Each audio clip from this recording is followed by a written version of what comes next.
Now, for more on this, let's go to Dan Cassino. He is a political science professor at Fairleigh Dickinson University and joins us today from Bloomfield, New Jersey. Dan, great to see you again. Good morning. Good morning to you. So our prime minister met with President Trump today at the G7 summit.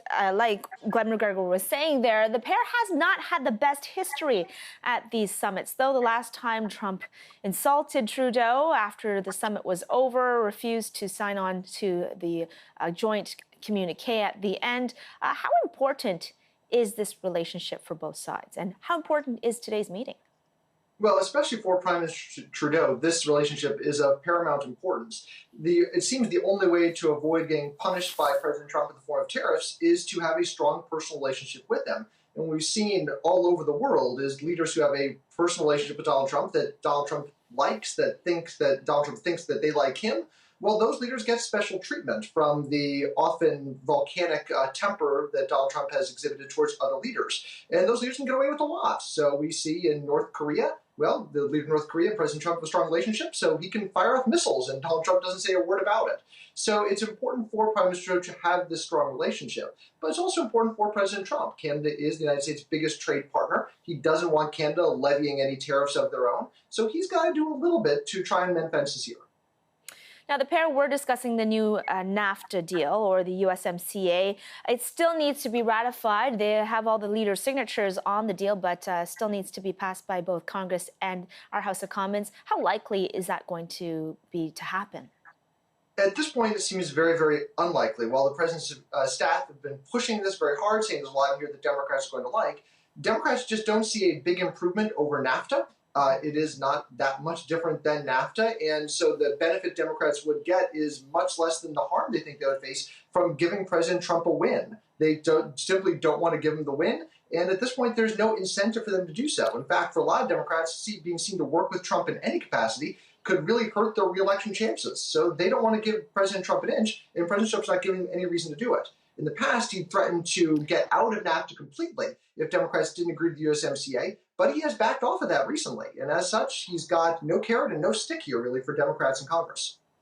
Now, Trump has said that he had also a great working breakfast today with Boris Johnson, saying that the U.S. and the U.K. are going to be doing a very big trade deal as well, bigger than the U.S. has ever seen with the U.K. But given that Trump is a protectionist in many senses, what would a deal with the U.K. look like?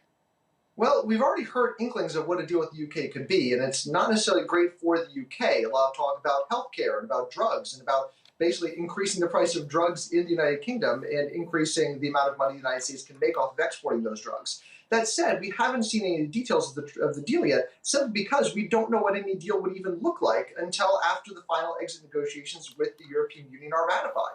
We don't know what sort of rules the EU and the UK are going to have for each other, and you simply can't have a trade deal with the UK until you know what their relationship is with the EU. So there is no trade deal yet. President Trump at this point is just talking. But it is talk that helps Boris Johnson, who has promised that he's going to get a great trade deal with the U.S. in order to try and mitigate the harm that would come from a hard Brexit. Again, at this point on both sides, it is just talk. There is no formal negotiation going on, nor can there be a formal negotiation going on yet. But these guys are both eager to make a good impression on their home constituencies. Now, before the summit happened, Trump called again for the G7 to readmit Russia, which had been booted out of the G7 over its annexation of Crimea. He's saying basically, let's let them back in. And he said during this summit that he would seriously consider inviting Russian President Vladimir Putin to the next summit that's going to be held in the United States. Why is this so important for President Trump? Well, President Trump simply doesn't like these sort of bilateral meetings. He especially doesn't like the G7, which is all multilateral meetings, all deals with issues that he doesn't really care about. He made very clear in this meeting things like Africa and deforestation, the environment. He doesn't care about these issues. He doesn't want to talk about those things. And he doesn't like dealing with leaders of other democracies. With the possible exception of Boris Johnson, Justin Trudeau, he doesn't get along with anybody at the G7. Whereas Vladimir Putin is someone he likes, someone he feels he can make deals with. So he wants to deal with people he thinks he can make deals with, not people like Angela Merkel he feels are implacably opposed to him. Also, he doesn't quite understand why Russia was booted out of the G7. He says, well, that wasn't Russia's fault. In fact, he blames the annexation of Crimea on Barack Obama, of all people. So he says, why should Russia be paying for Barack Obama's mistakes and allowing Russia to annex Crimea?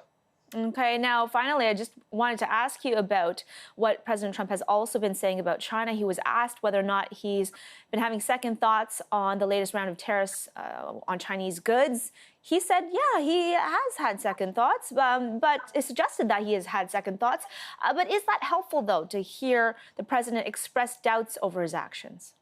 Look, it's always good for the president when he makes these sort of very bold claims saying he's hereby ordering all American companies to stop doing business with China. It's good for him to see that he is reflecting on that a little bit and going, well, maybe that wasn't the best idea.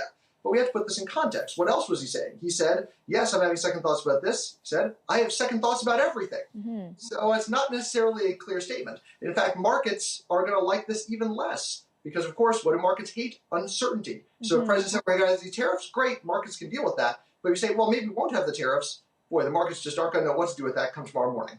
Okay, and we will see what that reaction looks like. Dan, thank you so much for your time today. Always a pleasure.